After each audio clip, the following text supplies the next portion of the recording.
शून्यवादे पाश्चात्यादिसतारिणे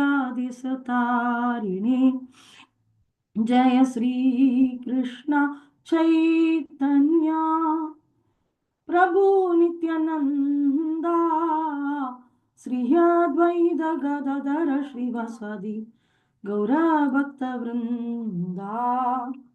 हरे कृष्णा कृष्णा कृष्णा हरे हरे हरे राम राम राम हरे हरे हरे कृष्णा कृष्णा कृष्णा हरे हरे हरे राम राम राम हरे हरे हरे कृष्णा कृष्णा कृष्णा हरे हरे हरे राम राम राम हरे हरे हरे कृष्णा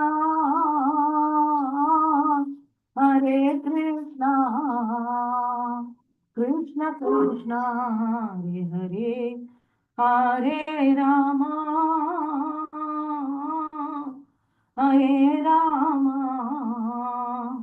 राम राम हरे हरे हरे कृष्णा कृष्णा कृष्णा हरे हरे हरे राम राम राम हरे हरे हरे कृष्णा कृष्णा कृष्णा हरे हरे हरे राम राम हरे हरे ओम नमो भगवते वासुदेवाय ओम नमो भगवते वासुदेवाय ओम नमो भगवते वासुदेवाय ओम नमो भगवते वासुदेवाय हरे Krishna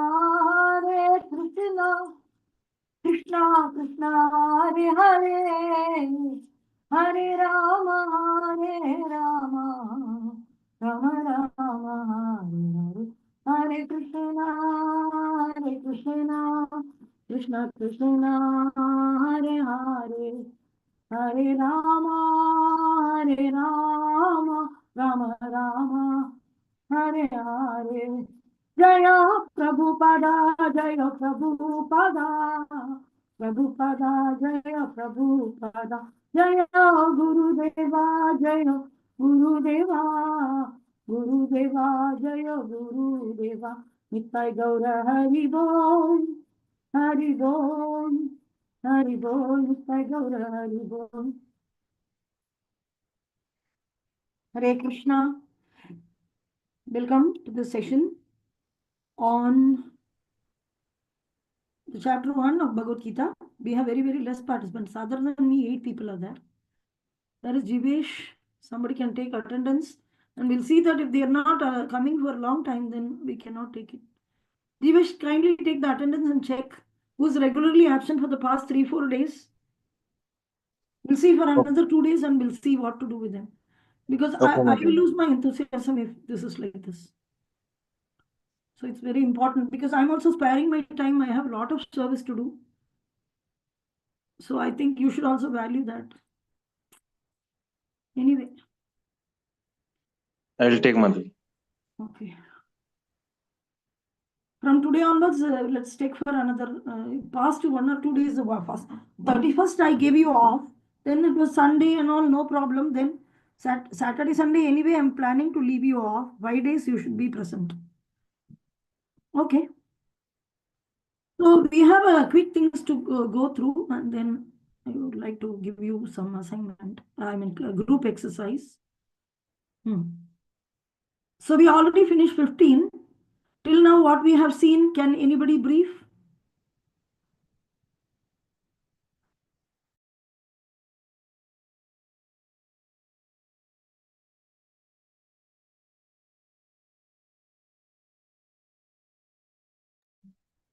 Hare Krishna, Mataji. Hare Krishna, go ahead. Yes. So we saw that Duryodhana was describing the Pandava army, and then he came to describe that who are present in his army. Also, this part came that Dronacharya and Bhishma are having soft corner for them. So he was trying to like notify them that you are in our like you are fighting against them. And yeah, mostly we read about the description of the armies till now. Yes. Very good. Anything extra? Anything more? A little bit. I think we moved ahead a little bit. Anybody else want to add? Continue from there a little bit.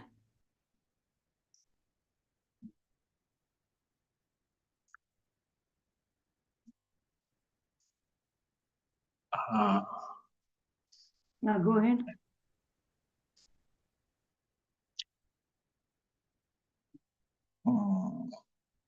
Till 11th sloka, what you did is right. And till 15th, we have seen 12, 13, 14. That is, they started blowing the conch shell, right? Yeah. First Bhishma, he blew the conch shell. Duryodhana stopped talking. Then Bhishma, he blew the conch shell. Then Krishna and Arjuna, they also blow the conch shell. And I mean, Bhima also. Krishna, Arjuna, and Bhima. And by that time, then the bugles, trumpets, and all the ding, ding, ding, ding, ding, like that, all the musical instruments, they started for the war. And they played it. And now again, we are seeing who else. After Bhishma blew the conch shell, then the sound of trumpets and all. After that, in this side, Krishna started, and then Arjuna, then what is that?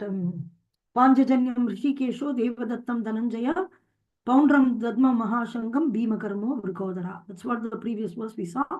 Now, who else is ringing? Blowing the conch shell. What are their names and all? We are seeing here. Not every conch shell has name. All Panchapandavas and Krishnas have name. This 5 and 6 total conch shells. Okay, so we'll see further. The previous verse we saw the name of conch shell of Krishna, Panjajanya, and so Krishna is called Rishikesa, Rishika Isa. That's what he said. He's the controller of senses, and you want to utilize Arjuna's body and control his senses in order to achieve what he wants to achieve. So he's called Rishikesa, and also Rishikesa means controller of the senses. Or Rishikesha, Panjajanyam Rishikesho Devadattam Dhananjaya. So Dhananjaya is the name of Arjuna. Why Dhananjaya name was given also we saw. Where the name of Dhananjaya is given because he conquered, he collected a lot of wealth for the sacrifices, which were various sacrifices which were conducted by the king Yudhishthira. Whenever Yudhishthira was king, he was conducting some sacrifices. So Arjuna collected a lot of wealth for that yajna. So he's called Dhananjaya.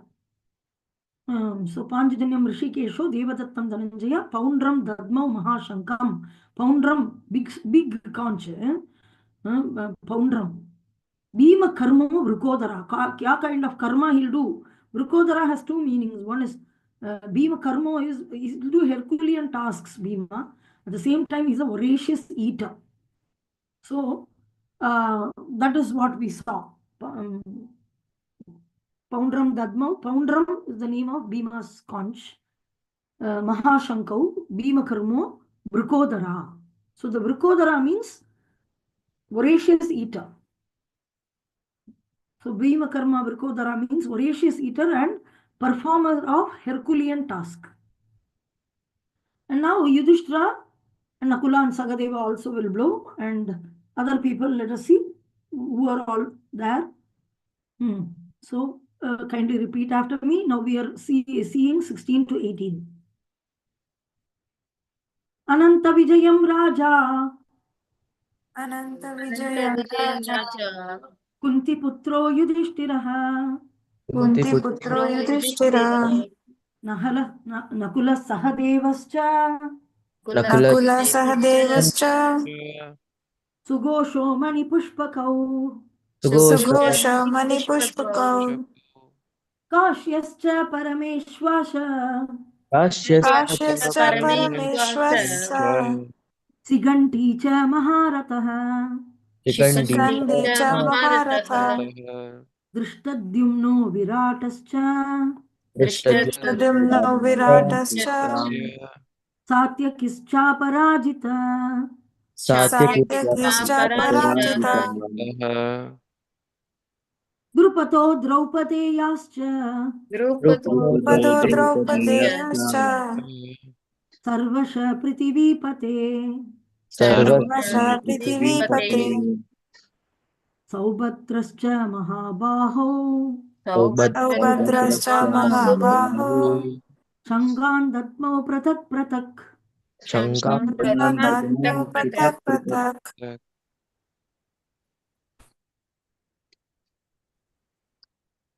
Yeah, somebody can read.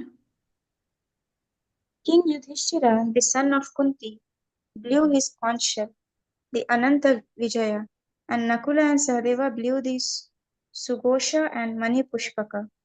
The great archer, the king of Kashi, the great fighter Shikandi, Dhrishtadyumna, Virat, the unconquerable Satyaki, Drupad, the sons of Draupadi, and others, O king, such as the mighty armed son of Subhadra, all blew their respective conch shells.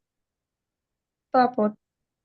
Sanjaya informed King Dhritarashtra very tactfully that his unwise policy of deceiving the sons of Pandu and endeavoring to enthrone his own sons on the seat of the kingdom was not very laudable. The signs already clearly indicated that the whole Kuru dynasty would be killed in that great battle. Beginning with the grandsire, Bhishma, down to the grandsons like Abhimanyu and others, including kings from many states of the world, all were present there, and all were doomed. The whole catastrophe was due to King Dhritarashtra, because he encouraged the policy followed by his sons. Om Tat Sat. So here, very nicely, the names are given. 3 of them again. Yudhishthira is the son of Kunti. He blew his conch shell, Ananta Vijaya. The name of conch shell of Yudhishthira is Ananta Vijaya. But Divya Sangho, if you see, transcendental conch shell is Krishna's and Arjuna's. Rest are all very powerful conch shells. Everybody blew. And the name of Yudhishthira's conch shell is Ananta Vijaya. Nakula's conch shell is Sughosha. And Sakadeva's conch shell is Mani Pushpaka. Like that, these are all auspicious vibrations. So we are just chanting. And it's very interesting to see that how nicely they are treating their paraphernalia. So that great archer, the king of Kashi, the great fighter, Sikanti, Drishtadyumna, Virata, they're all on the side of Panchapandavas. So Drupada is the father of Draupadi and the sons of Draupadi, 5 of them are there. Then Subhadra, the mighty son of Subhadra is Abhimanyu again. They all blew their conch shells. So there on the other side, if you see, first Bhishma only blew the conch shell and immediately Bugals, trumpets, everything. So on the other side, if you see the most powerful personality and righteous personality and also a devotee, if you see Bhishma. But on this side, if you see Panchapandavas, all of them are righteous and everybody who is supporting them were righteous, and Krishna was also on their side. So it's more powerful. And if you see, that Bhishma blew the conch shell, which is a sign of auspiciousness. But here, all of them blew. So this is a tumultuous sound. It's really big. And it was, if you see, Sanjaya informed Dhritarashtra. So here, Prabhupada is mentioning very tactfully that is unwise policy of deceiving the sons of Pandu. Endeavoring, you want to deceive the sons of Pandu and somehow or other enthrone his own son on the seat of kingdom. That is not very good, not an intelligent idea. Here, and it will not be successful. The sign already clearly indicated the whole Kuru dynasty would be killed in the great battle, beginning with the grandsire Bhishma, down to the grandsons like Abhimanyu and others, including the kings from many states of the world. All were present there, and all were doomed. See, even in the war, Abhimanyu, everybody was finished. This is on their side also, everybody. So the Kuru dynasty has to come to an end.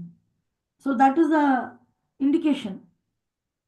The whole catastrophe was due to the king Dhritarashtra because he encouraged the policy followed by the sons, his sons. So this is because mainly the king Dhritarashtra and his sons gave very wrong policies.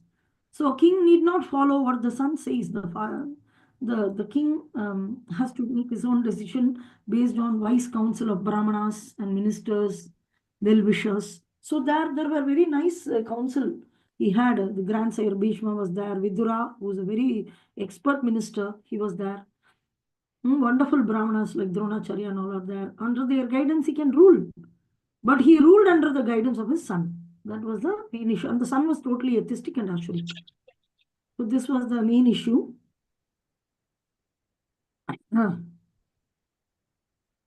Anyway, there is a lot of background to this, but we are not seeing it later in Bhagavatam. Some purports Prabhupada is mentioning that how many of the people who appeared at that time were all in Ashuric people. They wanted to get birth in kingly families in order to rule the world.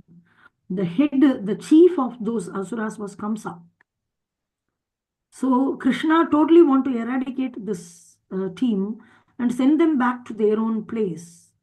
So Krishna arranged this war in order to totally wipe out them so that they go back to their own place of their own kingdom of Ashuri kingdom, like Atala, Vitala, Sutala, Rasatala, Mahatala, Patala, and all are there. So it is very natural that regularly the Asuras come up and try to capture either the earth or the heaven, the Indra Loka. Just, they keep on doing it. And Indrari Vyakulam Lokam Hridayanti Yuge Yuge. So he will come, Krishna will, as a maintainer, Vishnu is also responsible. Responsible means he's not forced to be responsible. He voluntarily took the responsibility of protecting. So he will do the needful. So here, that is also one of the point to be noted. Okay, that is later. Let us just have it simple. So these people are there, and there is a sign, very clear sign that they are going to win. So already we saw certain signs of victory for Pandavas, which are very prominent. The Krishna was there. Wherever Krishna is there, Lakshmi will be there. Then the Agni's chariot is there. And Kurukshetra is a holy place. And the holy place will always favor good people, virtuous people. And all Panchapandavas were all virtuous, like that. And here again, Sanjay also. Next. 21, we have this. Sagosho Dardarashtanam. Sagoshodhartarashtrana Hridayani Vyadarayat. Hridayani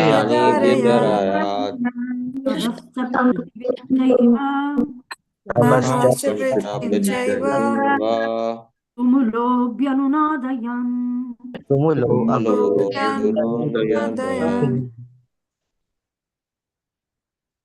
Read.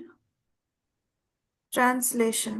The blowing of these different conch shells became uproarious, vibrating both in the sky and on the earth. It shattered the hearts of the sons of Dhritarashtra.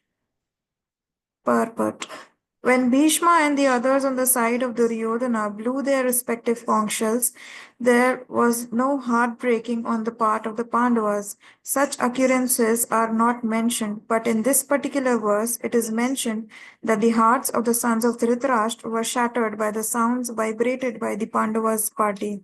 This is due to the Pandavas and their confidence in Lord Krishna. One who takes shelter of the Supreme Lord has nothing to fear, even in the midst of the greatest calamity. Jai. Wow. See this. How wonderful is this? When Corona breakout, during Corona breakout, we all experienced this. That we were out of fear and we were enjoying so much with Guru Maharaj and we didn't even know what is happening in the world. The whole world was in a great catastrophe. So here you see here, wonderful. First of all, you see, Bhishma, he blew, that time blew the conch shell, and there was no shattering of the heart or something. So Sanjay was not only able to see, he was not only able to hear, he was able to read the minds and the feelings of others. This is the capacity which was given by his spiritual master, who is Vyasadeva. By the mercy of Vyasadeva, he is pleased by Vyasadeva. So Vyasadeva gave this vision, the Divya Chakshu. And this through this vision, he was able to see the live relay.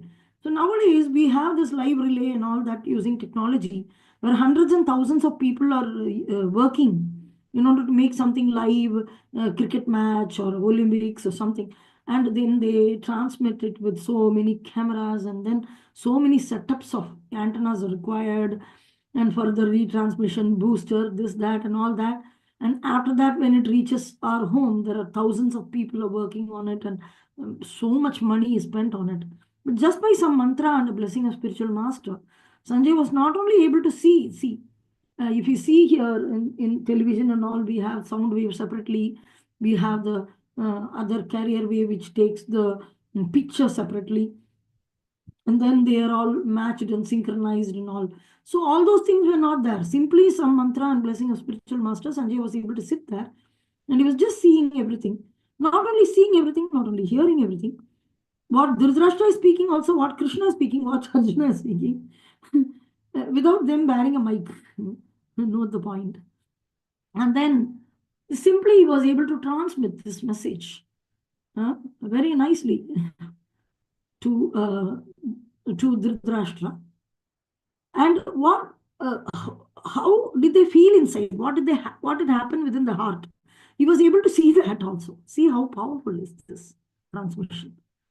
So people say that technology is very advanced. Technology is very advanced. So Prabhupada, he commented very nicely on this. When they brought a watch to Prabhupada, Prabhupada was already wearing that needle wala clock, analog clock. I mean, analog watch, hand wrist watch. He was already wearing. So it has advanced, the technology has advanced. So he need not see that needle moving around. Directly digital watch came with a display. So Prabhupada, they came and gifted it. They brought it to Prabhupada to gift it. And he asked, okay, Prabhupada, we have got an advanced version of the watch.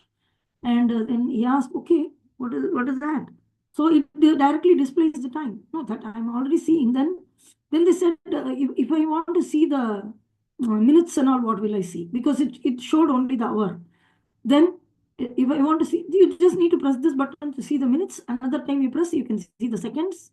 And you want to see the date, another time you need to press. Then Prabhupada said that, oh, the technology has advanced.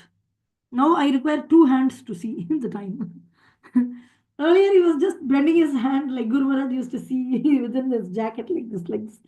So he was just seeing with 1 hand at the time. Now he said, yeah, technology is advanced. Now you require 2 hands to see the time. Like that. It's just a very quick comment on spontaneous of Prabhupada, where he says that how people are very proud about the modernism, and whenever we bring in the topic of spirituality or anything, they consider it to be very old thing and it's a useless stuff kind of thing. So Prabhupada, one more time he asked, okay, somebody wearing spectacles.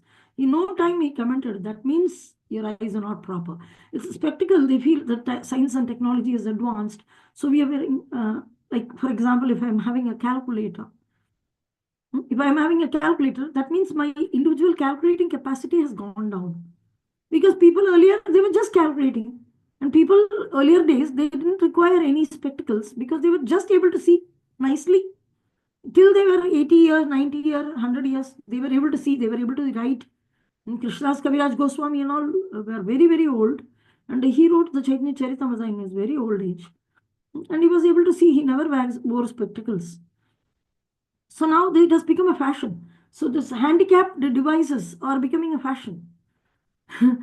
So it is not that it is wrong or something. We are supposed to adopt it as the time goes based on our capacity. But we should not think that the science has only evolved right now and Bhagavad Gita, Bhagavatam and all are not science. So it's a lot advanced. They are a lot advanced. So some humility we can have. Nothing to be so very proud of whatever we have. So it's very essential to know this so that we don't become proud or puffed up by whatever is so-called technology. Of course, at each of the time, something is required to live, and that is being provided by the will of the providence in some arrangement. So the modern civilization, we are advanced. I'm not reading Bhagavad Gita and all. Why should I read? I'm very advanced. That's nothing to be proud of. Because you are having handicapped devices, you are proud of. You are having, why can't you run so fast and reach another destination? Why do you require a bike at all? We had horses, and they were so friendly horses. Even you see here, conchals are named. They had pet conchals. Pet conchal. They very, very wonderful life they had. They were enjoying. You can see this by naming the conchals. We can see how they had a vibrating life. Very nice rapport with the environment and rapport with the life. So nothing to feel that, okay, in olden days it's so boring and this and that. Every time people find a methodology to live in this world. So here, this great technology we are talking about is so easily brought. But here, the speciality we can see is Sanjaya is able to see that it shattered the hearts of the sons of Dhritarashtra. When Bhishma blew the conch shell, and they were very neutral and normal, the Panchapandavas were casual. But when the Panchapandavas, first Krishna blew, then Arjuna blew, then Bhima, then Yudhishthira, then Nakula, Sakadeva, and all the other kings blew the conch shells. And it was very uproarious sound. Very, see here, blowing of these different conch shells became uproarious, not just one. And vibrating both sky and the earth, and shattered the heart of the sons of Dhritarashtra. Generally, conch shell, before the arati, after the arati and all will do, it brings an auspicious environment around. And those people who, when we are not contaminated or the ghostly beings or any negative beings, if they are around, they get fear out of conch. But devotees will bring auspiciousness, and when some wonderful programs are going on, we blew the conch shell and we feel very pleasant. That is the difference between, that's what even Narsinghadev people fear. But for devotee, he is pleasuresome form because he protected the devotees. If you have fear, that means you're there is something wrong with you. So why you have to be fearful if you're part of him, if you're not done anything wrong? So right or wrong is not based on our character. Right and wrong is based on whether devotion. You're a devotee of Krishna, you're all right. You're not devotee of Krishna, you're all wrong. Full stop, no comma. So when Bhishma and the others on the side of Duryodhana blew their respective conch shells, there was no heartbreaking on the Pandavas, on the side of the Pandavas. Such occurrences are not mentioned. So Sanjaya didn't feel it. But in this particular verse, it is mentioned, the hearts of, because Sanjaya was able to even see the feelings.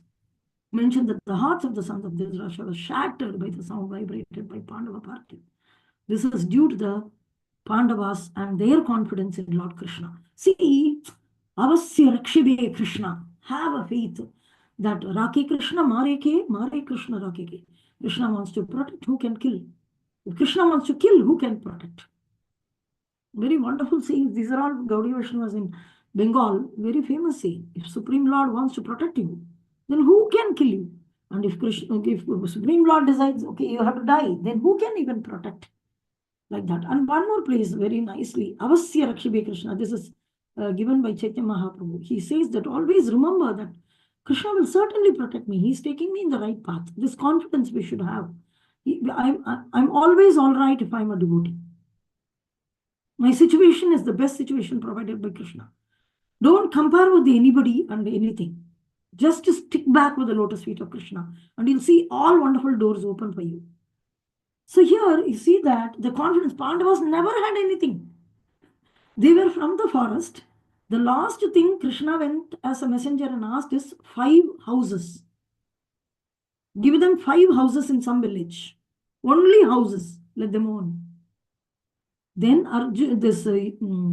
Dhritarashtra's son Duryodhana replied, I won't give 5 pin-picking pin drop places. You have a pin, the tip of the pin you place. How much space? That much space also I won't give to them. Because already he had an experience due to the interference of Bhishma, they were given a kingdom, useless place, and they turned into Indraprastha and they were growing and growing and growing. So that they didn't disturb him. They physically or from their side, but he was mentally disturbed by seeing the growth of the other person. This is a symptom of an Ashura. So this is so Sakale Jana Sukino Bhavantu. This is not in the material world Sukina. There's no Sukha in the material world, but a well-wisher of no devotee won't envy anybody. Anybody. So this is due to the Pandavas. See, generally what we do is we don't envy everybody. But as soon as they come into our circle, they suddenly become very important in our heart. So this is not required. So that is the difference between the Dhritarashtra sons and the Pandu's sons. So this is due to the Pandavas and their confidence in Lord Krishna. So here Prabhupada gives a declaring statement. One who takes shelter of the Supreme Lord has nothing to fear even in the midst of greatest calamity. No fear is required at all. What a pleasant and auspicious statement for us. So this is very important for us to understand that we need not fear, but mainly we should be in the shelter of Lord Krishna and always be connected with him. That's very important. Okay, next verse.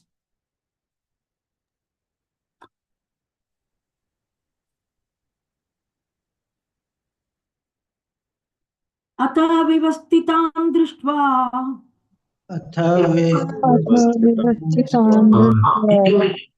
Dadarashtran kapitvacha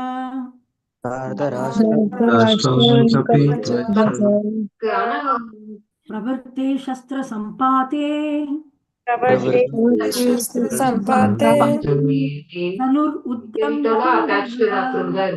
Dhanurudamya Pandava Rishikesham Tata Vakyam Rishikesham Tata Vakyam Idamaha Mahipate. At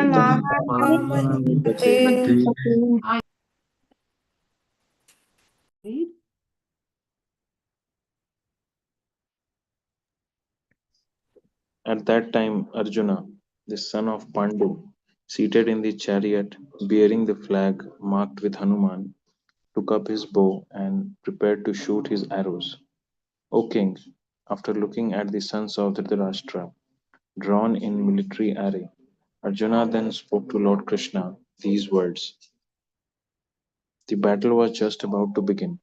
It is understood from the above statement that the sons of Dhritarashtra were more or less disheartened by the unexpected arrangement of military force by the Pandavas, who were guided by the direct instructions of Lord Krishna on the battlefield. The emblem of Hanuman on the flag of Arjuna is another sign of victory because Hanuman cooperated with Lord Rama in the battle between Rama and Ravana, and Lord Rama emerged victorious.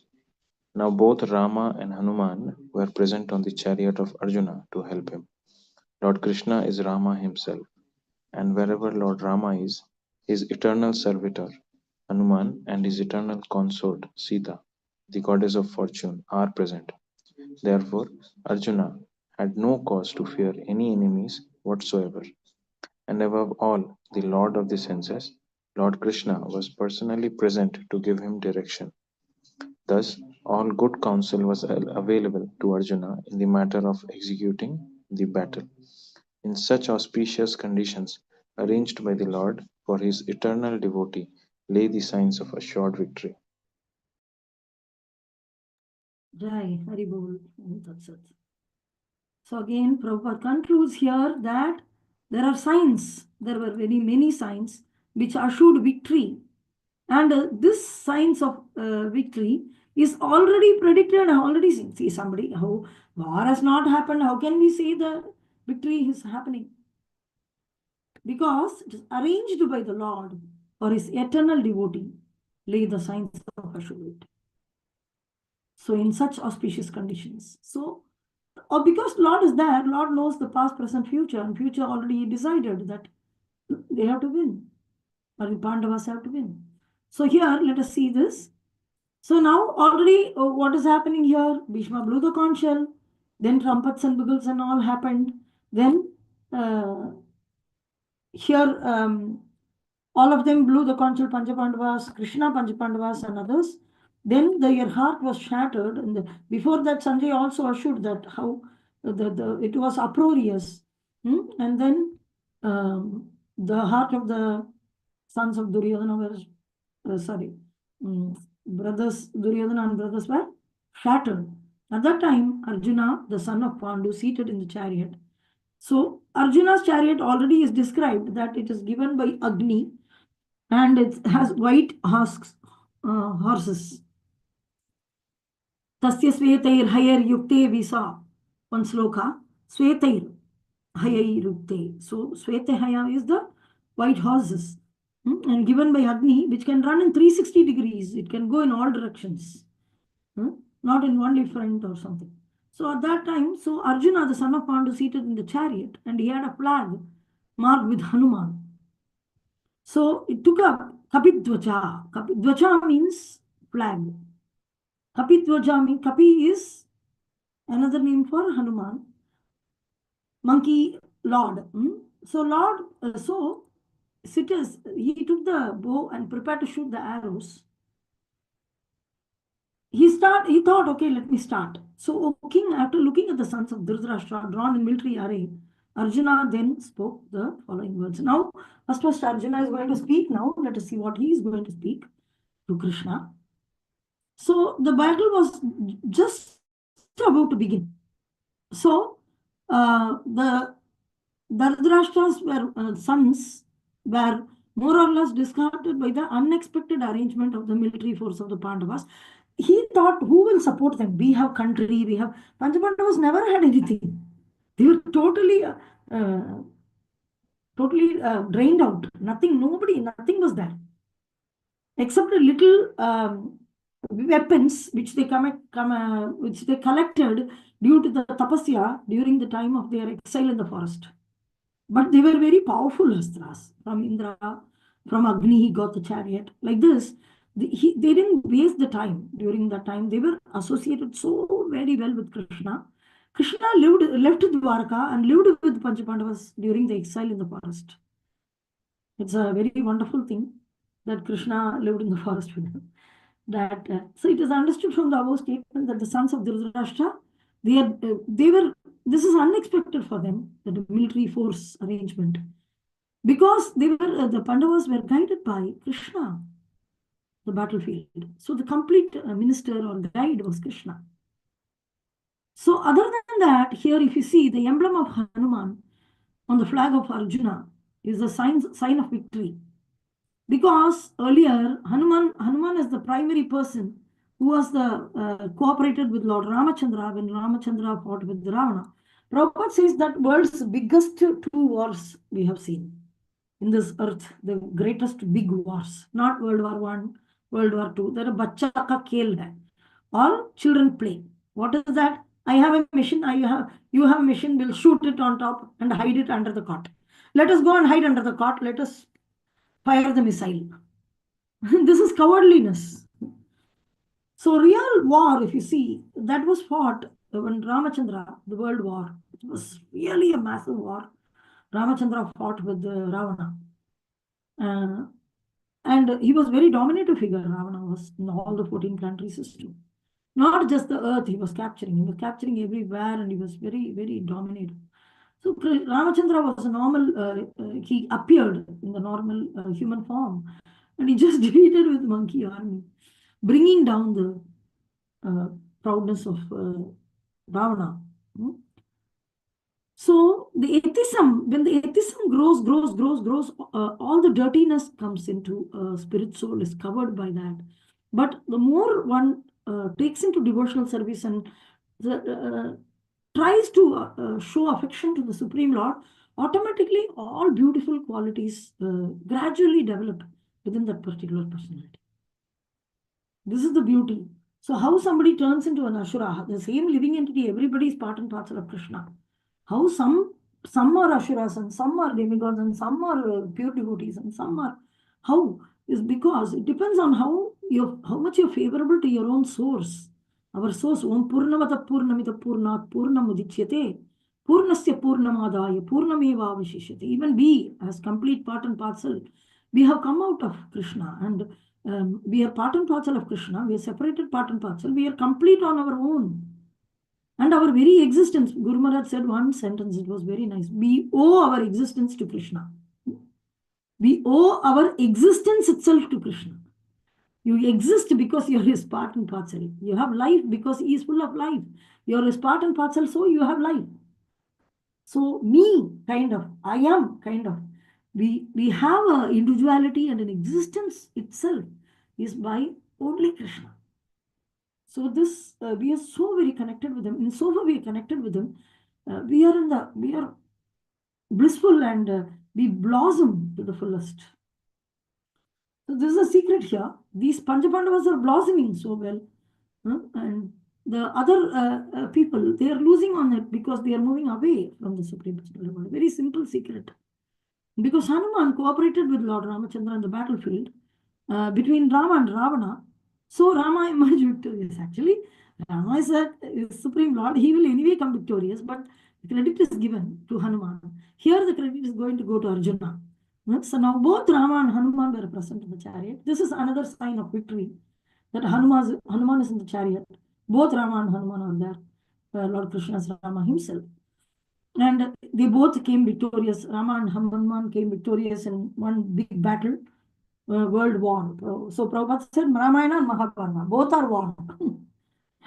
Both are epics. People say Ramayana, they think it's a story, a very nice story, Rama story. No, it ended in war.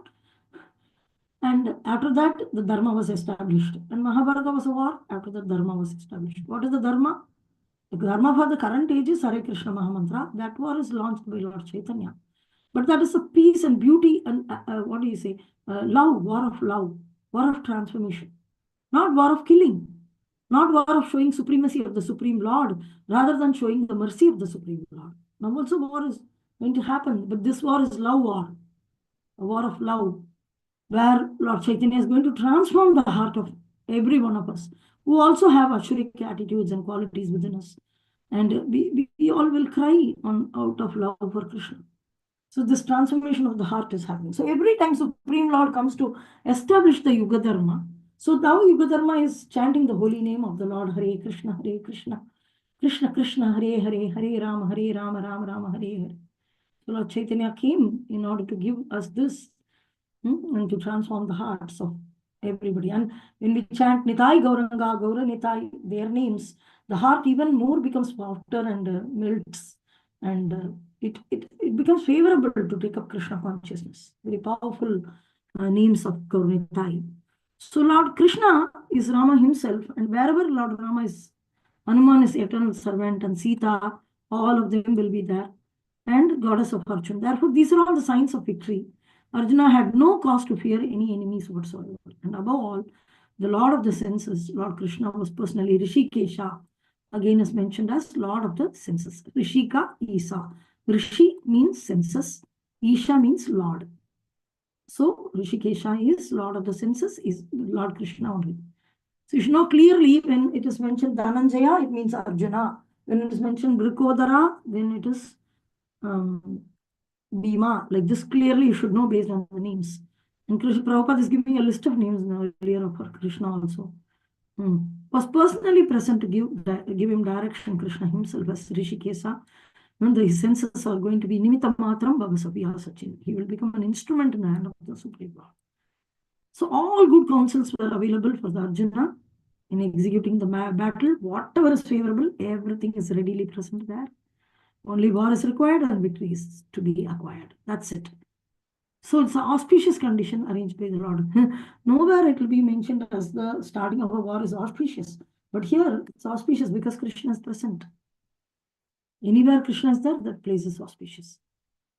So Krishna arranges this beautiful signs of victory, very auspicious for the side of Pandavas, especially Arjuna's chariot So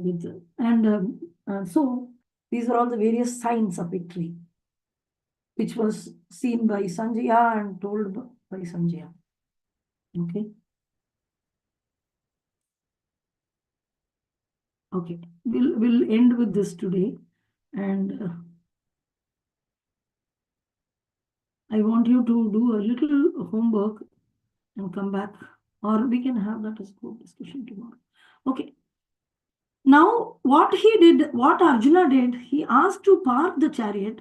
He wanted to park the chariot in between both the armies. He wanted to see it. Actually, he wanted to fight. He started with his own vyuha. And right now, he's, as I told you, the phalanx. Phalanx means vyuha. Vyuha means a specific type of military arrangement for favorable to the fight, tactically. So, this everybody is situated in their strategic position and they are blowing the conch shell. So he won't be able to see the full army from his own strategic position. But he thought, okay, I'll start the war from my strategic position. He thought like that. But before that, then he wanted to speak to Krishna. So he started speaking to Krishna. So what does Arjuna first speak to Krishna? Because only they both are present in the chariot. Let us see. So already we saw Dhritarashtra Uvacha, Sanjaya Uvacha, and now Sanjaya is continuing to say that how Arjuna Uvacha. Okay. All of you repeat Arjuna Uvacha. Arjuna Vacha Senayor Ubayor Madhye Senayor Ubayor Madhye Ratam Stapayame Achyuta Ratam Sthapayame Achyuta Yavad Eta Niriksheham Eta Nirikshayaham Yodukamanavastitan Yodukamanavasthitan Kairmaya Sahayodyavyan Maya Sahayodyam Asmin Ranasamudyame Asmin Ranasamudyame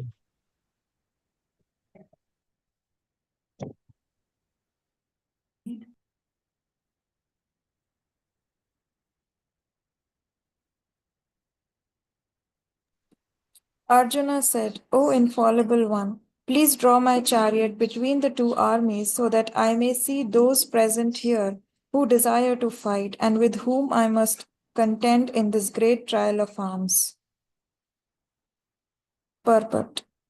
Although Lord Krishna is the Supreme Personality of Godhead, out of his causeless mercy he was engaged in the service of his friend. He never fails in his affection for his devotees, and thus he is addressed herein as infallible. As charioteer, he had to carry out the orders of Arjuna, and since he did not hesitate to do so, he is addressed as infallible. Although he had accepted the position of a charioteer for his devotee, his supreme position was not challenged. In all circumstances, he is the Supreme Personality of Godhead, Rishikesha, the Lord of the total senses.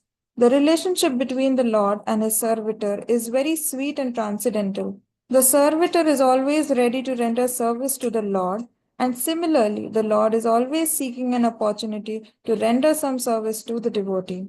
He takes greater pleasure in his pure devotees, assuming the advantageous position of ordering him than he does in being the giver of orders.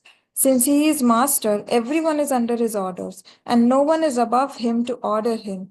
But when he finds that a pure devotee is ordering him, he obtains transcendental pleasure, although he is the infallible master in all circumstances. As a pure devotee of the Lord, Arjuna had no desire to fight with his cousins and brothers, but he was forced to come onto the battlefield by the obstinacy of Duryodhana, who was never agreeable to any peaceful negotiation. Therefore, he was very anxious to see who the leading persons present on the battlefield were. Although there was no question of a peacemaking endeavor on the battlefield, he wanted to see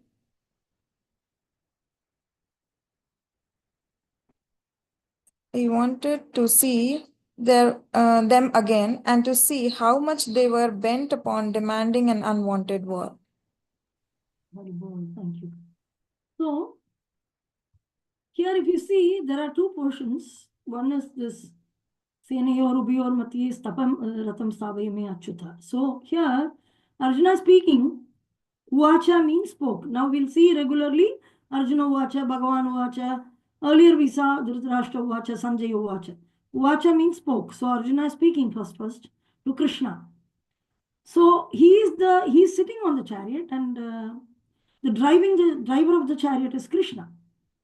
So he's telling Senayor Upayor Matye Ratam Stapayame Achyuta. Achyuta, please take my Ratha and position it in between the two senas. That is, the two armies are there, and in between. Let me see who has come here desiring to fight. Please draw my chariot between the two armies so that I may see those present here who are desiring to fight, and with whom I must contend in this great trial of arms. So put my chariot in the middle and let me see who is actually desiring to fight, who's part of this. He's not very comfortable. So although Lord Krishna is Supreme Personality of Godhead, here you can see that generally we convey to people that Krishna is Supreme Lord and we are his servants. So Dasya, you are the Dasa or whatever. People doesn't like this thing. Servant. It's better to stay in material world. At least I can be master of something. One time, one person said it's better to be tail of a tiger than to be head of a cat or a rat. The head of a rat. So some people say it's better to be head of a rat than to be a tail of a tiger. But being head of a rat, always you should be fearful of death from a cat. It will keep chasing. So, but if you are a tail of a tiger, then you're always safe. Like that. But constitutionally, this is not true.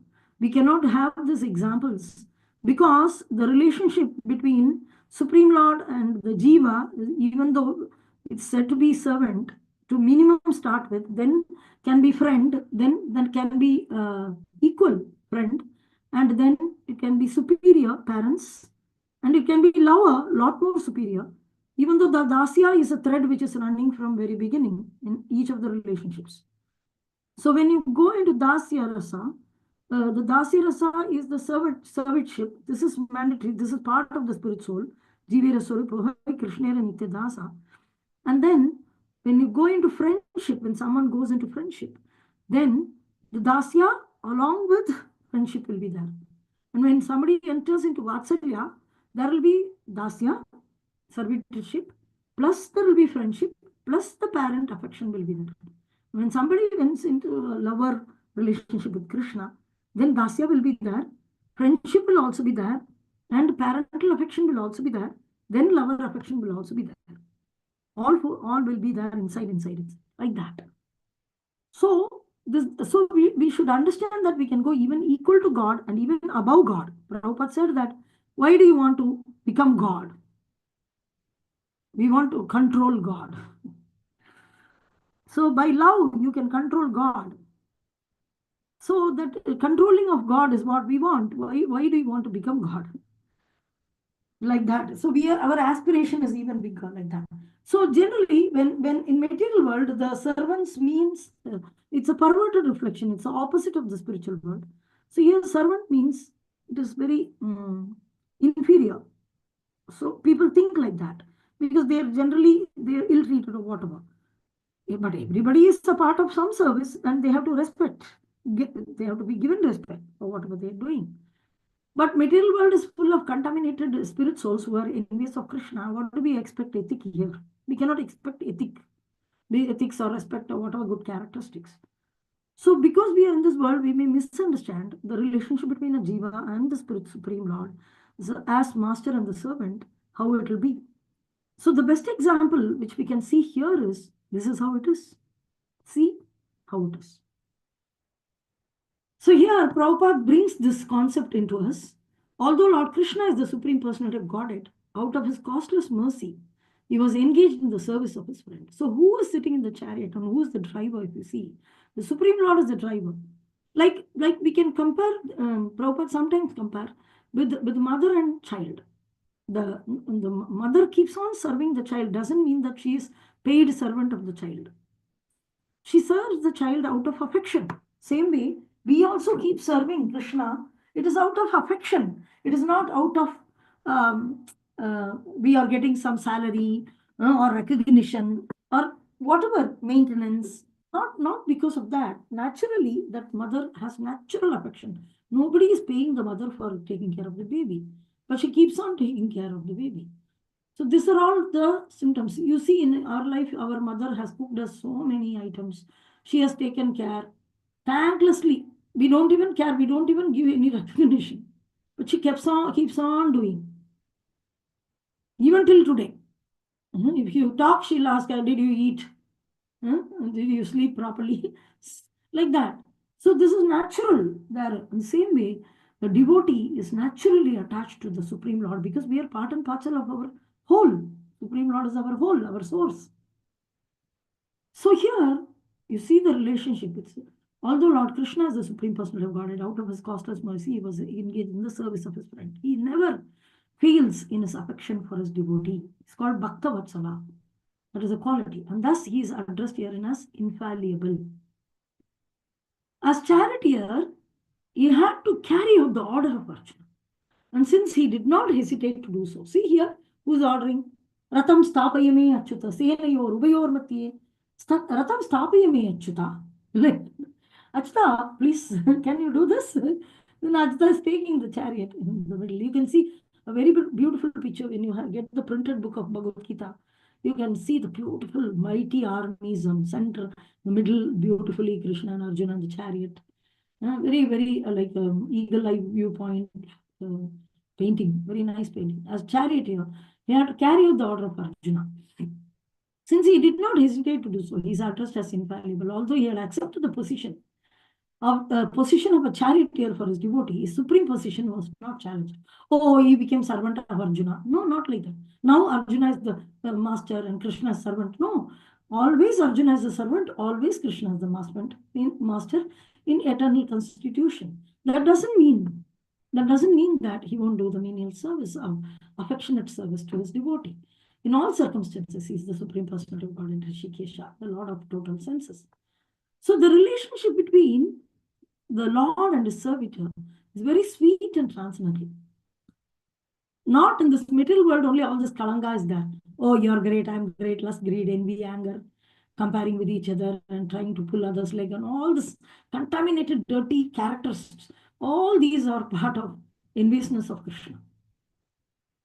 But the relationship between the Lord and his servitor is very, very sweet and transcendental. The servitor is always ready to render service to the Lord. And similarly, the Lord is always seeking an opportunity to render some service to the devotee.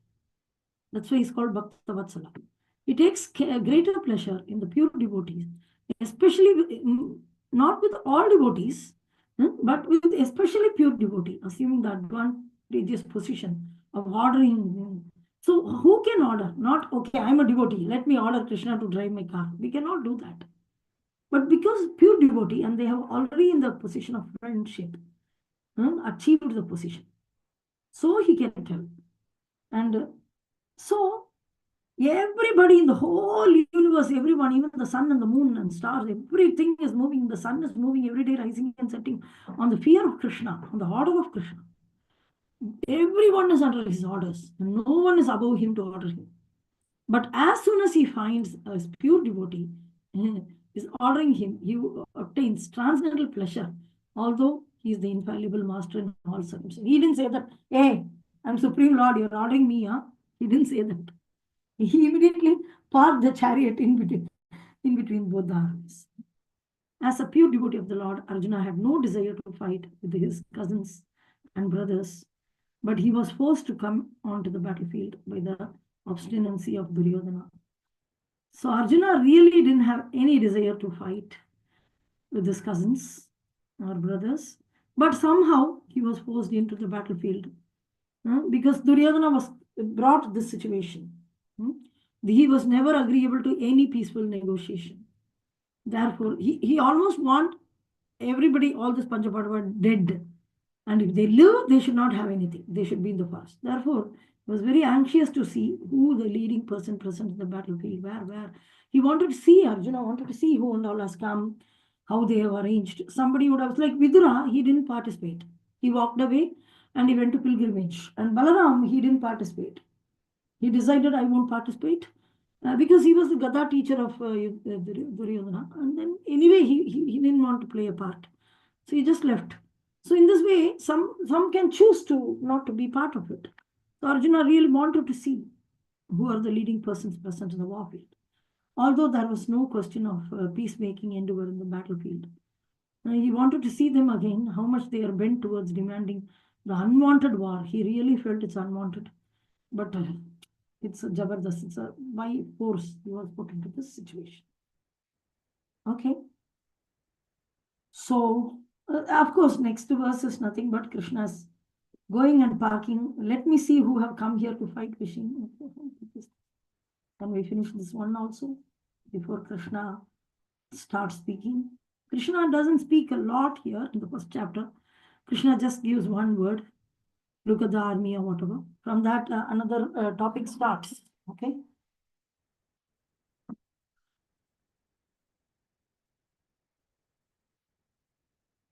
Okay. We'll do this. Bhagavad Gita 1.23.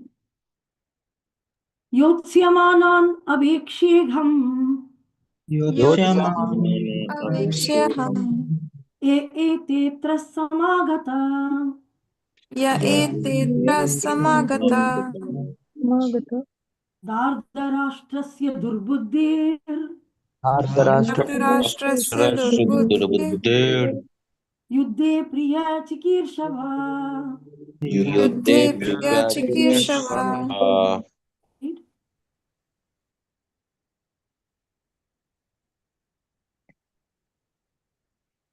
Let me see those who have come here to fight, wishing to please the evil-minded son of Dhritarashtra. Purport. It was an open secret that Duryodhana wanted to usurp the kingdom of the Pandavas by evil plans in collaboration with his father Dhritarashtra. Therefore, all persons who have joined the side of Duryodhana must have been birds of the same feather. Arjuna wanted to see them on the battlefield before the fight was begun, just to learn who they were, but he had no intention of proposing peace negotiations with them. It was also a fact that he wanted to see them to make an estimate of the strength which he had to face. He had to face, although he was quite confident of victory because Krishna was sitting by his side.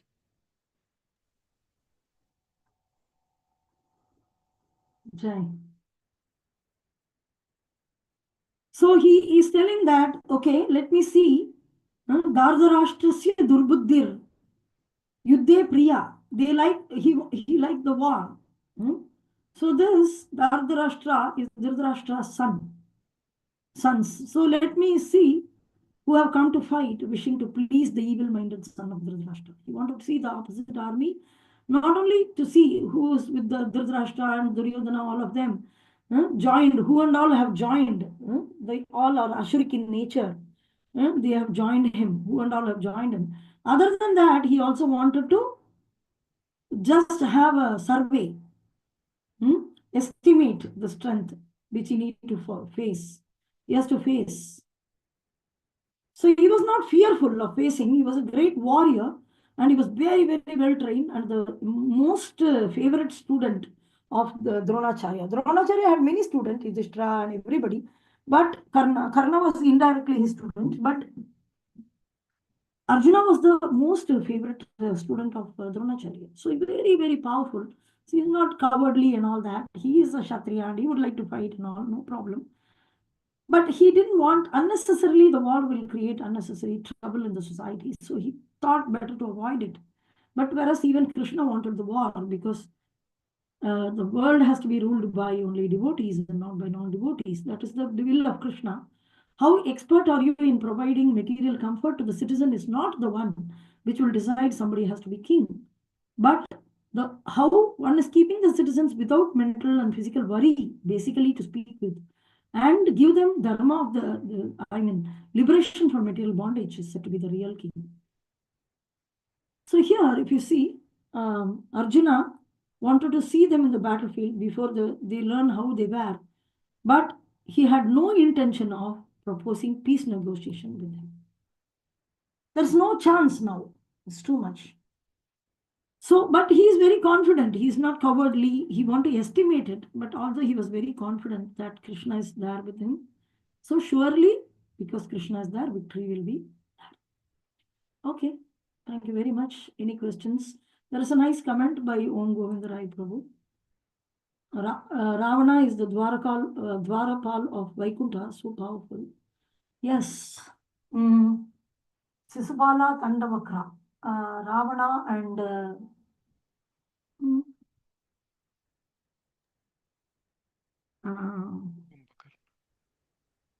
who else? Kumbhakarna. Kumbhakarna. Ravana and Kumbhakarna. So, okay. Anyway, they appeared as Asuras. They were all powerful. And in no time, Krishna finished them.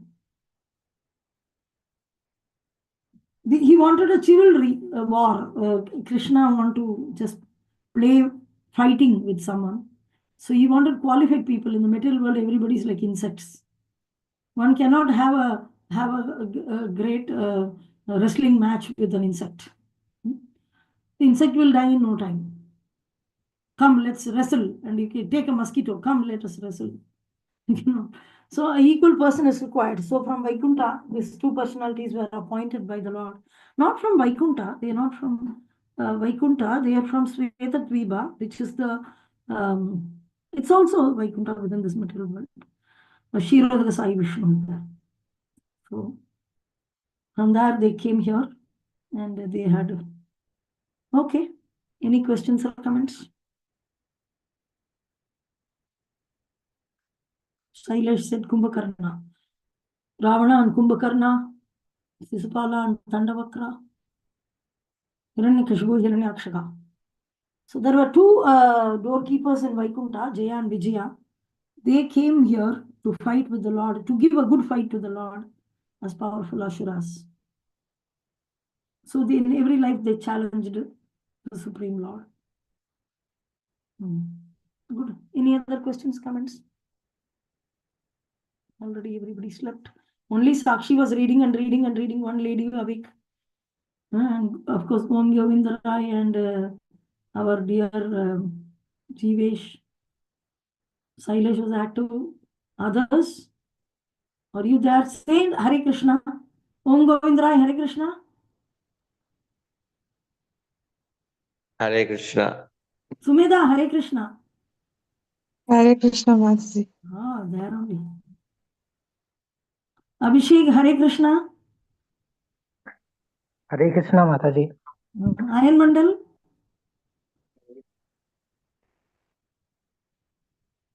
Unmuted. Maybe Hare Krishna. He's in a call or something. Akarshak. Hare Krishna. Hari Bol. Disha, Hare Krishna. Hare Krishna, Mataji. There only. Okay, be ready for a lot of group discussions coming up. But right now, I just want to finish reading. See, reading cover to cover is our aim. So one reading should go on. After that, we can have group discussion, whatever within the subject. But that is what we are doing. So tolerate with me. When we complete this reading, then we can have a lot of discussion on this. Okay, fine. Thank you very much. Hari Bol. Let us Mataji, Hare offer. Krishna. I have a doubt. Can I ask? Yes. Maji, again, like how yesterday's Navneet Prabhu had that question. So this might also be like Bahar se suna hua hai, authorized hai, nahi hai, pata nahi. So, Maji, when like Arjuna says, like draw the chariot in the between, now we see that there's a tree over there. Is that like a, as it to mark that place that tree was planted, or has it always been there? Because I'm wondering, in the middle of the war, was it like a forest that they did it? And also, I've heard this from somewhere that there was a time pause apparently when the conversation happened. So, could you please? What is the time pass? I'm not able to hear. Your voice is kind of deep. I heard that. So like there are two things, Namaji. One that now that Krishna draws his chariot in the middle of the two armies. Yeah. So People that say there that is, there's a tree there. Yeah. yeah. So was that like there when this scene happened, or I'm not was it very like? sure. Mostly it's an open place because this place name was not Kurukshetra. It was Panja something. What is that nice place name? Panja. It is already there in 10th canto of Srimad Bhagavatam. Later, when before Kurukshetra war began, you know where Rath Yatra began? In Jagannath Puri, right? Rath Yatra. It's for the temple, but actually Rath Yatra began in Kurukshetra. Kurukshetra was called Panja. Oh Krishna. I'll tell you what this is. How Kurukshetra came from King Kuru's time, very, very old time onwards. This is a very famous Kshetra. It was with some ponds there. The ponds were created by Parasurama. When Lord appeared as Parasurama, where there were very, very Asuric Kshatriya kings and they were torturing the Brahmanas, they were not listening and disrespecting Brahmanas. That time he appeared as one of the son of a Brahmana, and then he killed many generations of Kshatriyas and cleared, wiped them out, and then established the Brahmanas to be the main people who will guide the Kshatriyas in the society. So this Parasuram he continued to live forever for a long time. I think even now he is there somewhere. Is an you can type if you can find in the internet the name of the Kurukshetra. So this he named that Panjakam, something Panjakam, I forgot. So this place was created by him. So there were holy pond, and during the time of eclipse, people go and take bath there. Like we say Chandra Grahana, Surya Grahana. And when they both come together, that's even more powerful. On the same day, the sun solar eclipse and lunar eclipse come together. Even Chaitanya Mahaprabhu appeared on a lunar eclipse like this. So on the eclipse day, they go there and take bath, all the kings and everybody. So what happened when Krishna left Vrindavan and he went to Dwaraka, Mathura, and from Mathura he killed the Kamsa and he re-established the Ugrasena. He didn't become the king. Many people misunderstand Krishna was king, Vasudeva was king. No. The Kamsa's father is Ugrasena and he was arrested by Kamsa, and Kamsa arrested the father and he became the king. So Krishna went and released Devaki and Vasudeva also after killing Kamsa. He also released his grandfather Ugrasena, and Ugrasena was the king throughout. And then there were many other asuras were attacking Mathura. So then Krishna and Balaram decided to take the entire citizens and kingdom to inside the ocean. So to Dwaraka. So this Dwaraka was created. This is Balram's father-in-law's place. Father-in-law was called a big, very beautiful pastimes. Kukudmi. His name was Kukudmi. And this Kukudmi was a king many years before. So in previous yuga or something, previous Chaturyuga or something. So this Kukudmi wanted to get his daughter married to a wealthy, proper king. So he wanted a quick consultation with Brahma. So he went there to Brahmaloka. Just by mantra, he can just be present. That is the difference. So he was just present in that Brahmaloka and wanted to ask Brahma. Brahma said, just a second. And he answered, okay, what? I am looking for a proposal for my daughter. You have anybody in mind? So the king listed this. Then Brahma said, all those kings are dead. Now your kingdom is all finished. Because you came here 1 second and so many years are already passed. Now Krishna and Balarama has come immediately with me. I will get your daughter married to Balaram. So they came, and then Kukudmi went and saw his kingdom, Anarthas. It is called Anarthas. And it was all forest and no inhabitants were there. All his family members, everybody is gone. So he went, I think we went to Badrikashram to pray the Supreme Lord and all. He got his daughter married, Revati, to Balaram. And she was so tall. Balaram was, for Kali Yuga, Balaram came in a particular size. So he took his plow and placed on the head of Revati, and Revati became short. And they got married. And this Anarthas is Dwaraka. So what happened when continuously there was attack of Krishna, Balrama and Mathura, the citizens were getting regularly disturbed. So Krishna, Balrama wanted everybody, Vasudeva, Devaki, everybody to be safe and happy. So they decided to have a city which is not so very easily approachable.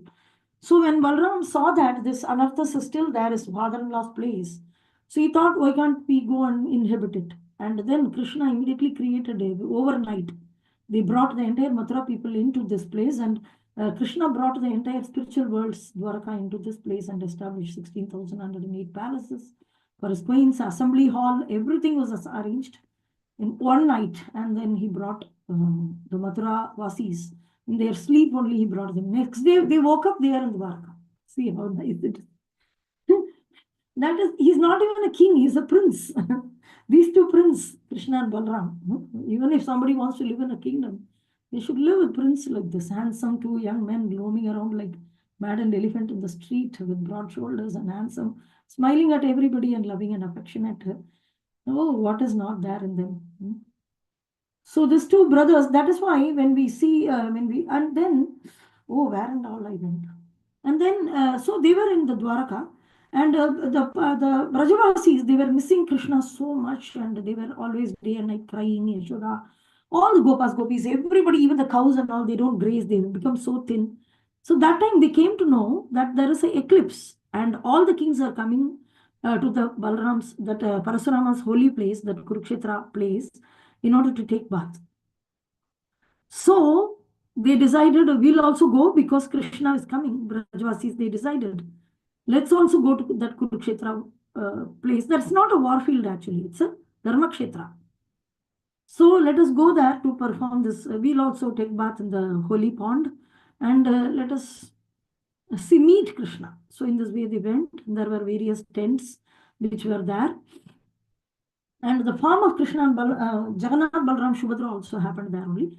And in every tent, it's a very, very big story. If somebody wants to stay back, they can stay. If they want to go and take rest, they can go and sleep, okay? So it's a bedtime story, I'm telling you. The session is over, Bhagavad Gita. If they want to go, they can go. Okay, so because it may take another 5, 6, 10 minutes. So this, what happened, they all, now the scenario is, Krishna is in Dwaraka with 16,108 wives and all that, and Brajavasis are there in Vrindavan, and they were all missing Krishna so much and crying day and night. And now Nanda Maharaj gets the message that Krishna, along with all his paraphernalia and all the soldiers and everything, not soldiers, the typical the horses and elephants and everybody, they go to the holy place to celebrate. So Nanda Maharaj also decided, so they also came with their own tent and all that, with the beautiful bullock carts, well-grown bulls and all. And opulently, of course, Vaishya opulence was there. And then Krishna, he came as a king, along with this, king means as a prince only, along with the 16,108 wives and all that, he came there. So Kunti, she came with Panchapandavas, like this. Everybody got an opportunity to meet each other. All these were long before the war, So Radharani, she also came along with all Brajavasis out of Braja. So this is a holy place which is marked by the presence of both Radharani and Krishna. It's a place. And then in that holy place, they have to, on the eclipse day, they have to go and all. So everybody set up their tent and it was so beautiful. And this Kshatriya's tents were very rich and all that. And Vaishya's tents, they were very simple and beautiful with all bulls outside and all grazing. And the horses were grazing from their side and elephants and everything. So men and all has to go and perform some rituals and they have to take bath. So all the men left for the ritual. So, but the women, they were not able to tolerate the missing of each other. So they, all the Brajavasis, they said, where is Krishna's, tent? Where is Krishna's tent? So where is Dwaraka people's? And they were searching and going. And so Yashoda and all the gopis, men and all have gone to perform the ceremony. And then Kunti also, she felt, where is Krishna? I want to see him. So Kunti also rushed into the tent. So there they saw that beautiful 16,108 wives and Devaki, Rohini, all ladies only were there. So they were assembled together, hugging each other, and greeted, how are you and all. They cried. This pastime is in 10th canto of Srimad Bhagavatam. Also a little bit in Krishna book also is there. And they were exchanging how it is. And they were only talking about Krishna because each one have their own experiences of Krishna. So they were very nicely exchanging. But everybody was so eager, especially Kunti and the Devaki. Kunti and Devaki is the mother of Krishna, whose official mother. When the Vrajavasis visited, and they were the main point, and they were telling, please tell what is the Balya Leela. Everybody knows as a prince what he did and all that. But how did he live in Vraja? We hear that he was a very, very naughty child. Can you tell the childhood pastimes? So when they requested Yashoda and Rohini, so they both only know Krishna's mother and Balram's mother. So then Yashoda, she felt very shy. No, I won't tell. He's a big prince now. He's almost like a king. He's a kind of a king. How can I reveal his wives? You are all very wives and you are respecting a husband so much. And he was too very naughty. How can I say? No, you have to say, you have to say. So she wanted to reveal. Now she said, no, if Krishna comes, it will be very bad. So then we have to keep somebody as a chowkidar in the front, in the entrance of the tent, so that when Krishna and Balram comes, some watchman should be there or somebody guarding. So when they have to inform the people inside. So they were looking here and there, and if you see, the youngest of all was Shubhadra. Shubhadra was small baby, the young girl, small girl. Generally, when elders they are doing something, they'll say, hey, you go and do that like that. They'll send the young girl because she'll be young and energetic. So they said, Subhadra, you guard the door, you be at the door, and tell us if Krishna and Balaram is coming. So then I can tell the pastime. So they kept Subhadra there as a guard. And then Yashoda was telling the pastimes, mainly Rohini, also mother of Balaram. They both were explaining how Krishna was so naughty. He used to play around in the mud and all that. He used to catch the tail of the calves and do skating. And he used to rob the butter from the other people's house, and they come and complain, and they do so much naughtiness, and everybody was laughing and laughing and laughing. Ladies in those days generally don't laugh loud.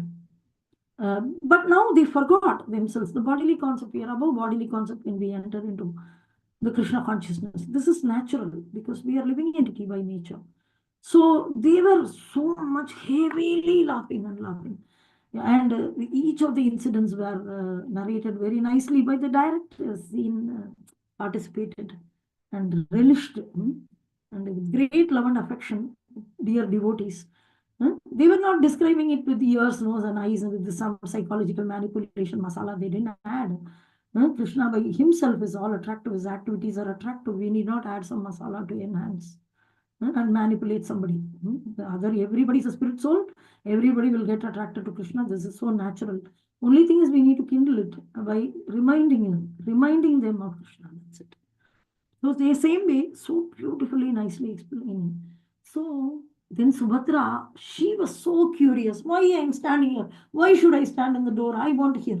So what she did is she put the ears in the door, and she was also hearing and hearing and hearing, and she was laughing. So she failed to notice actually Krishna and Balram are coming. And she was also laughing. The problem with her was, compared to all others, she had a problem.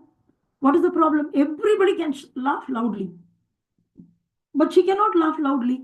Because if she laughs loudly, are you looking, are you keeping track?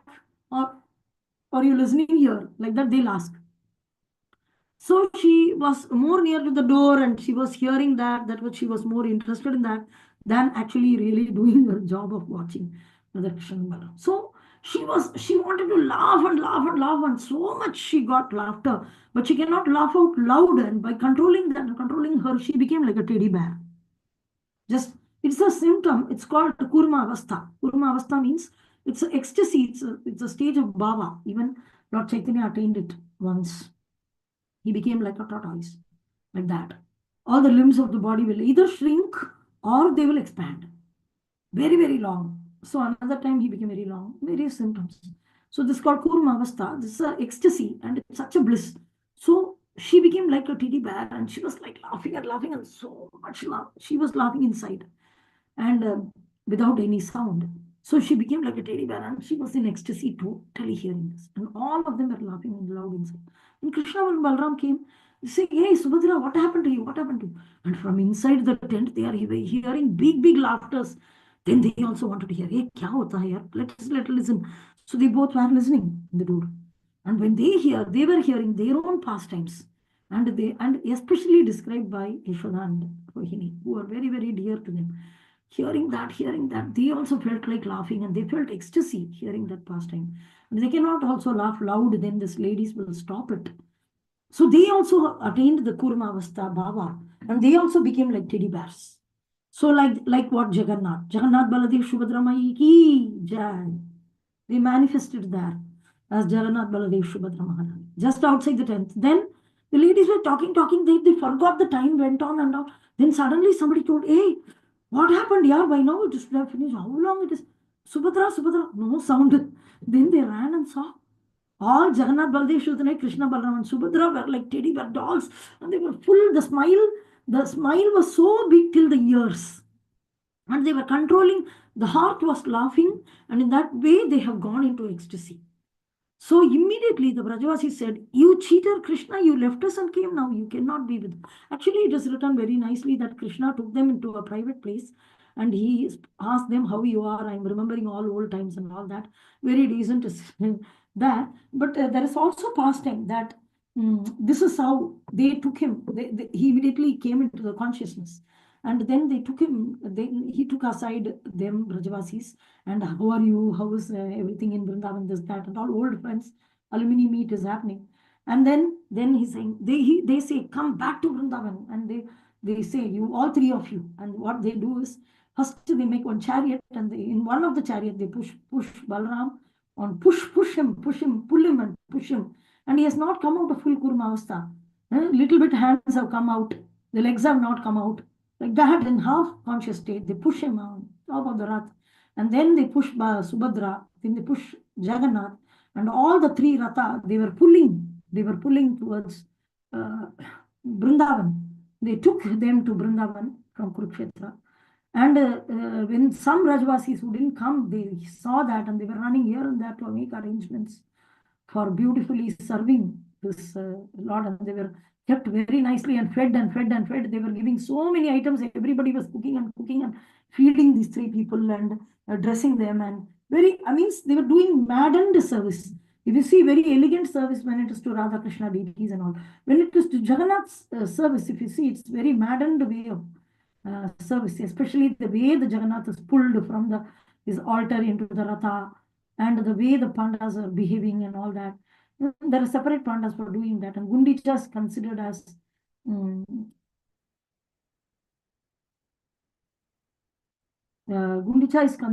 Vrindavan, and like that. And in Rath Yatra, the Puri Rath Yatra is a depiction of this pastime, where the gopis again took Krishna to Vrindavan back. Krishna, Balram, and Subhadra, and they really served to their heart's content what all these years they missed. And then after that, Krishna came back. That is different. After that, Krishna directly went to Dwarka. Actually, Krishna told a lie to all his queens later because they were pulling him. The queens didn't know that these people were kidnapped by Brajavasis.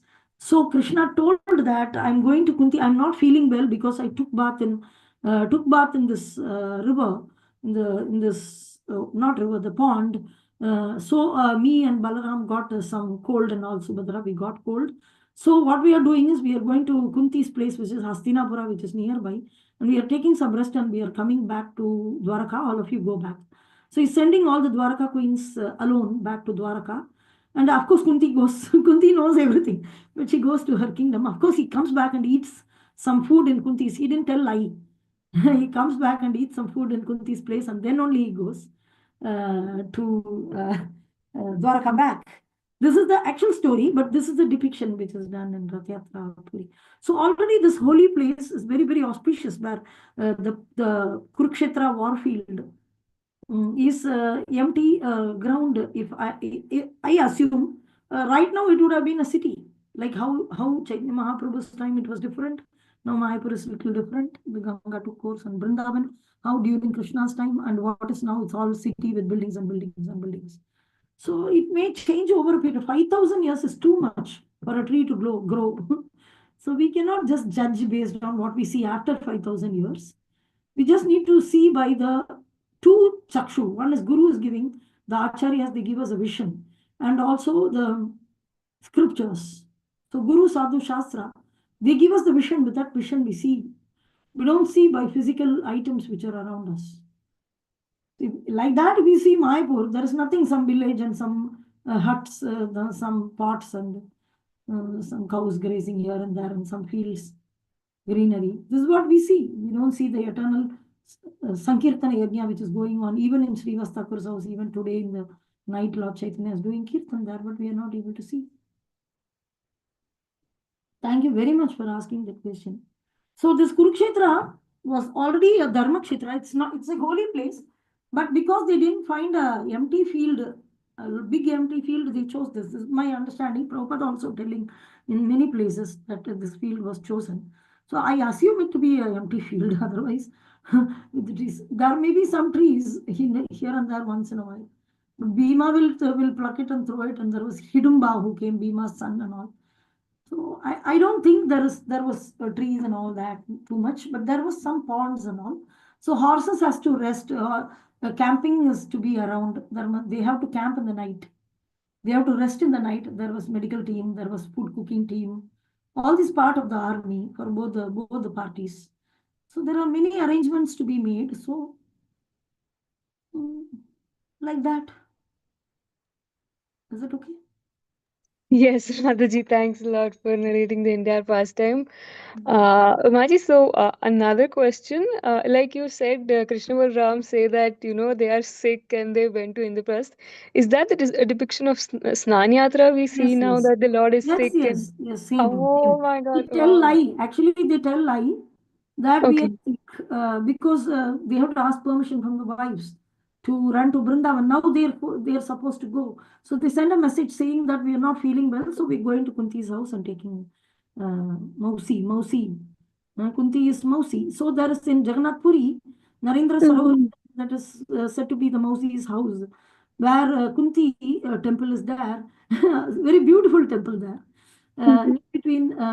In between the Jagannath Puri temple and the Gundicha, Jagannath Puri is called Neelachala, and this Gundicha temple is called Sundarachala. So the Neelachala is the Dwaraka is considered, and this Sundarachala, Gundicha is considered Sundarachala is Brindavan. So in the middle, there's a left side, there's a place, a separate road which goes to a pond, and that pond center, you can walk in. There is a nice path which leads. There's a Kunti temple where Kunti Maharani is sitting very sweetly, nicely, and in her lap, cute Jagannath Baladev Subhadram is there, and both the hands she is hugging them. All three of them are sitting in her lap. And it's a nice temple, reasonably big, not very big enough. Small temple, it's the middle of the pond. But in the same temple behind, there's a small, very, very small, 2 feet by 2 feet, one temple is there. And all Panchapandavas deities are there. So they said the Kunti, she took Jagannath Baldev Siddharama in her lap, and the Pandavas, they were not considered with such a motherly affection which she showed. So every living entity has real affection for Supreme Lord only, even though materially speaking, we have some relationship here. We cannot exhibit our full affection to them, impossible. And they also cannot reciprocate in full to us. So every time we expect some affection and exchange here in this material world, it will certainly end up in failure and frustration. At least time will separate us in the form of death or whatever. Some way or other, it is going to end. Or it cannot be fulfilled with 100% capacity.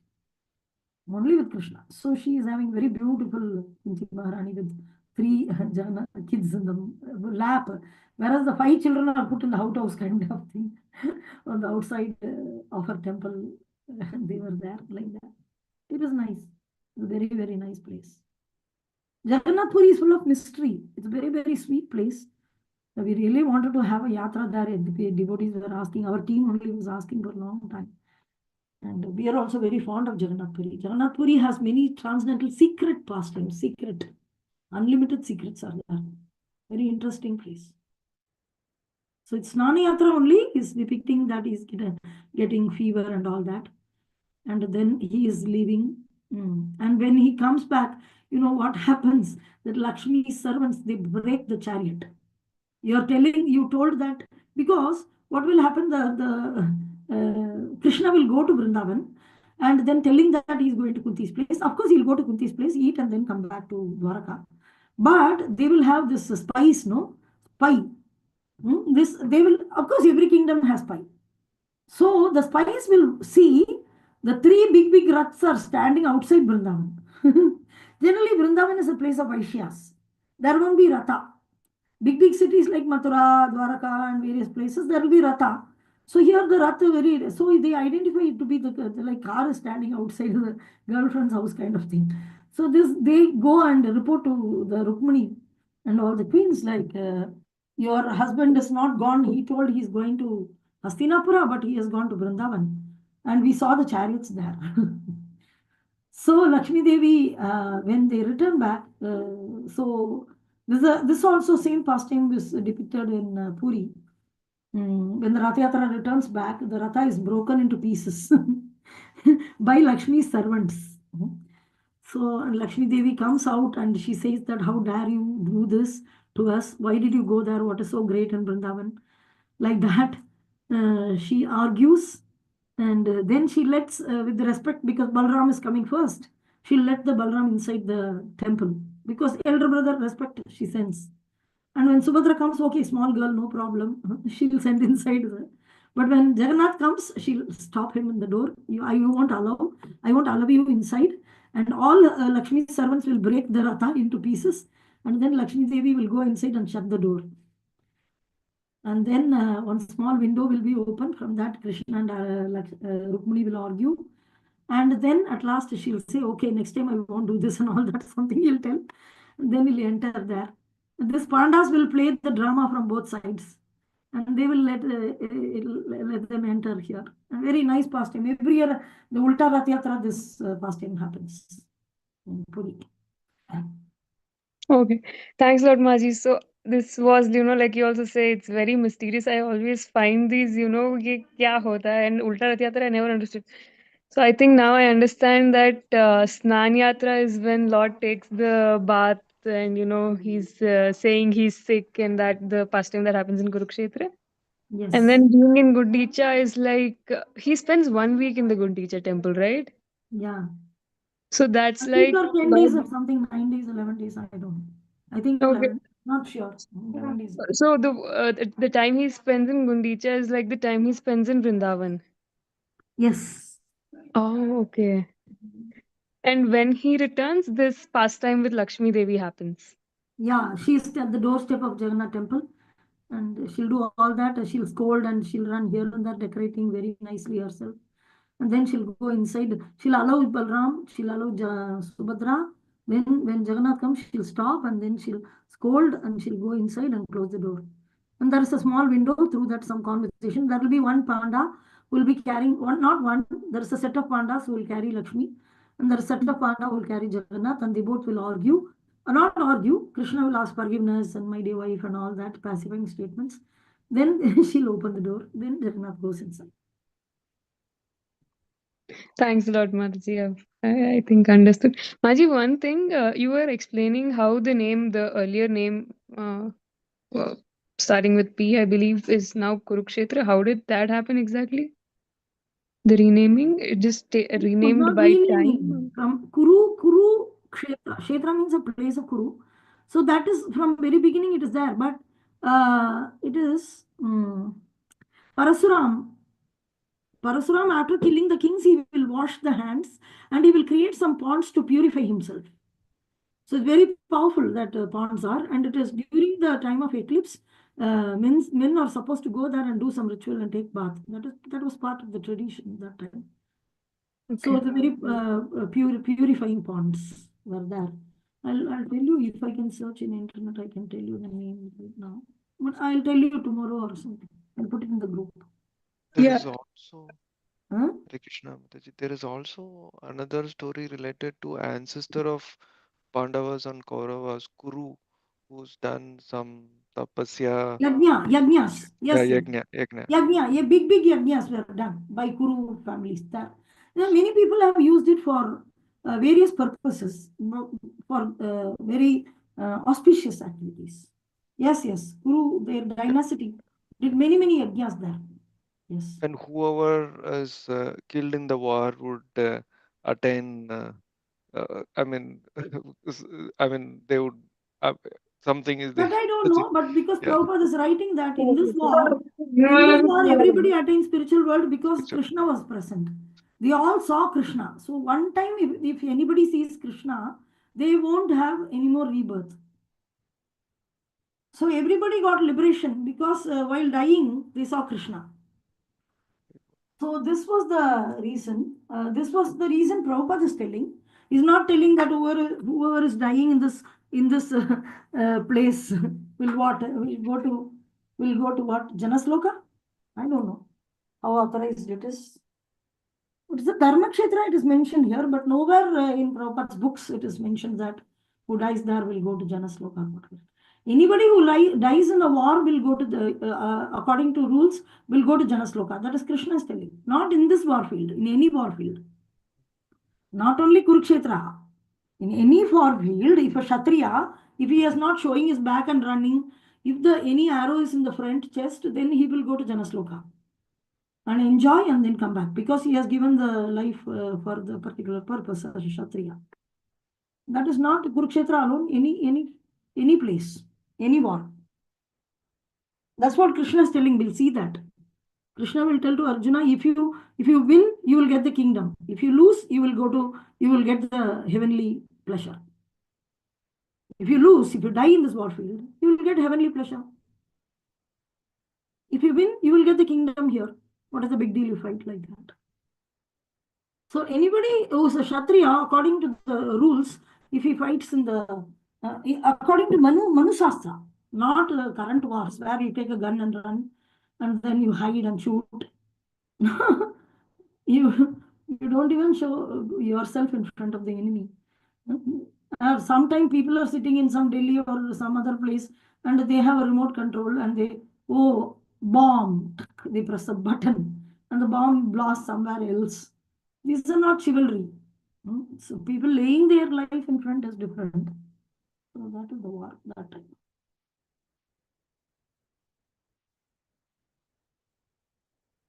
Okay.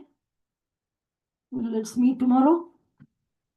Vanchakalpatarubhyascha kripasindhubhya evacha patitanam पावनेभ्यो वैष्णवेभ्यो नमो नमः। जय श्रील प्रभुपाद की जय, जय। गुरु महाराज की जय, जय। गौर प्रेमानंदे हरि बोल।